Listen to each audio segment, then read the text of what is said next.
कहानी 1977 के विधानसभा चुनावों की। यह साल इसलिए खास बन जाता है क्योंकि एक तो 25 जून 1975 को पूरे देश में आपातकाल लागू कर दिया जाता है, वहीं दूसरी ओर हमारे प्रदेश हिमाचल में आपातकाल से पहले कांग्रेस की सरकार थी। ऐसे में ये बात सबको चौंकाने वाली थी कि 21 महीनों के बाद 21 मार्च 1977 को जब देश से आपातकाल खत्म कर दिया गया तो हिमाचल में विधानसभा का चौथा चुनाव हुआ। कई मायनों में 1977 का ये चुनाव खास बन गया। इस चुनाव में सूबे में जनता पार्टी ने बढ़त बनाई थी और शांता कुमार हिमाचल प्रदेश के पहले गैर कांग्रेसी मुख्यमंत्री बने थे। क्यों खास थे 1977 के चुनाव, चलिए आपको बतलाते हैं। नमस्कार दोस्तों, मेरा नाम है भुवनेश और आप देख रहे हैं BNF हिमाचल यूट्यूब चैनल। दोस्तों, एक वीडियो को बनाने में बहुत ज्यादा मेहनत लग जाती है। चैनल को सब्सक्राइब करो पहले। हाँ जल्दी करो, मुझे पता है कि आप लोग नहीं करते, वीडियो देखते हो लेकिन सब्सक्राइब नहीं करते। ये लाल कलर का बटन नहीं से दबाओ, जल्दी दबाओ,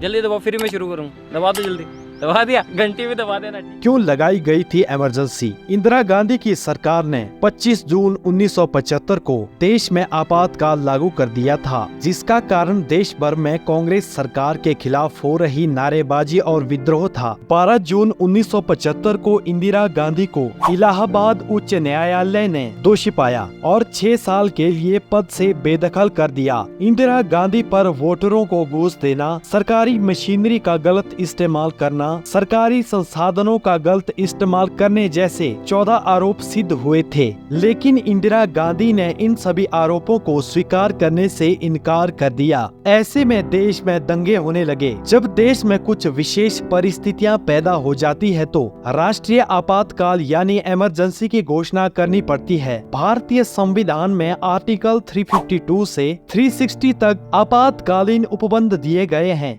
इमरजेंसी की स्थिति में केंद्र सरकार सर्वशक्तिमान हो जाता है और सभी राज्य केंद्र सरकार के पूर्ण नियंत्रण में आ जाते हैं। पूरे भारत में इंदिरा के इस फैसले पर रोष प्रकट किया गया। इमरजेंसी के दौरान ही शांता कुमार को 19 महीनों के लिए नाहन की जेल में रखा गया। शांता कुमार ने अपने जेल में रहने के दौरान कुल 17 किताबें लिखी, जिनमें उपन्यास, इतिहास और कहानियां थी। आपातकाल के दौरान और भी बहुत से हिमाचली नेताओं को जेल में गिरफ्तार किया गया। इमरजेंसी के खत्म होते ही प्रदेश में चुनाव का बिगुल बज चुका था और सभी राजनीतिक दल हिमाचल में अपनी सरकार बनाने के लिए पूरा दमखम लगाने लगे। ये वो समय था जब कांग्रेस का दबदबा माना जाता था। कांग्रेस इन चुनावों में 56 सीटों पर चुनाव लड़ रही थी, परंतु आपातकाल की वजह से कांग्रेस 9 सीटों पर ही सिमट गई। वहीं दूसरी ओर जनता पार्टी, जिसे आज आप भारतीय जनता पार्टी के नाम से जानते हैं, वही दूसरी और जनता पार्टी के साथ मिलकर सूबे के कई छोटे छोटे राजनीतिक दलों ने ये चुनाव लड़ा। कहते हैं कि चुनाव आयोग में इन छोटे छोटे दलों का रजिस्ट्रेशन नहीं था, लेकिन बीजेपी की छत्र छाया में इन्हें भी इन चुनावों का फायदा मिला, क्योंकि जनता पार्टी इन दलों के साथ सूबे की सभी 68 विधानसभा सीटों पर चुनाव के लिए उतरी थी और जनता पार्टी को प्रचंड बहुमत से जीत मिली। 68 विधानसभा सीटों में 53 सीटों पर बीजेपी को जीत मिली और 6 निर्दलीय विधायकों का समर्थन भी बीजेपी को ही था और कांग्रेस के खाते में मात्र 9 सीटें ही आई। और फिर क्या था, सूबे में जनता पार्टी की सरकार आसानी से बन गई। शांता कुमार ने ये चुनाव सुलह विधानसभा क्षेत्र से लड़ा, जो कांगड़ा डिस्ट्रिक्ट के अंतर्गत आता है। शांता कुमार ने विधि चंद को 6147 वोटों के बड़े अंतर से हराया। जनता दल की सरकार बन चुकी थी, परंतु अभी भी मुख्यमंत्री पद के लिए उम्मीदवार का चयन होना बाकी था। विधायक दल का नेता चुनने के लिए बैठक का आयोजन किया गया। इस बैठक में विधायकों का एक गुट सांसद रणजीत सिंह के समर्थन में था, तो दूसरा गुट शांता कुमार के समर्थन में था। इस गुटबाजी को देखते हुए विधायकों ने वोटिंग करने का फैसला किया। जनता दल यानी उस समय की बीजेपी के पास कुल 59 विधायक थे। जब वोटिंग की गई तो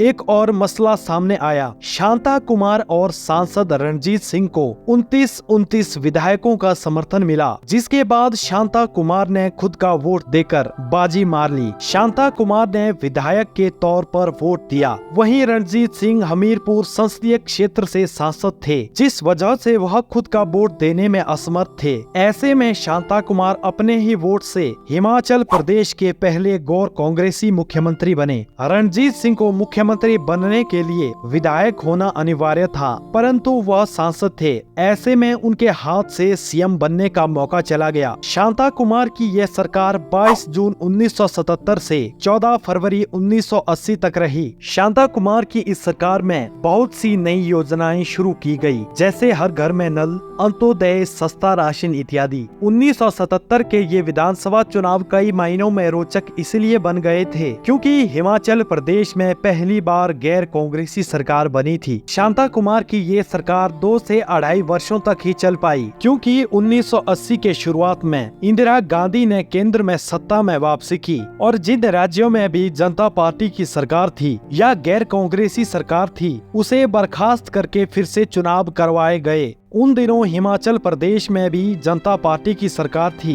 कहते हैं कि 14 फरवरी 1980 को शांता कुमार ने इस्तीफा दे दिया, जिसके बाद प्रदेश के नए मुख्यमंत्री बने ठाकुर रामलाल। कांग्रेस ने फिर से सत्ता में वापसी कर ली, जिसके बाद प्रदेश के नए मुख्यमंत्री बने ठाकुर रामलाल, जिन पर लकड़ी की चोरी का आरोप लगा, जिसके बारे में हम आपको अगली वीडियो में बताएंगे। इस वीडियो में इतना ही। तो कैसी लगी आपको यह वीडियो कमेंट करके जरूर बताएं और ऐसी ही इंफॉर्मेटिव वीडियोस को देखने के लिए BNF हिमाचल को सब्सक्राइब जरूर करें।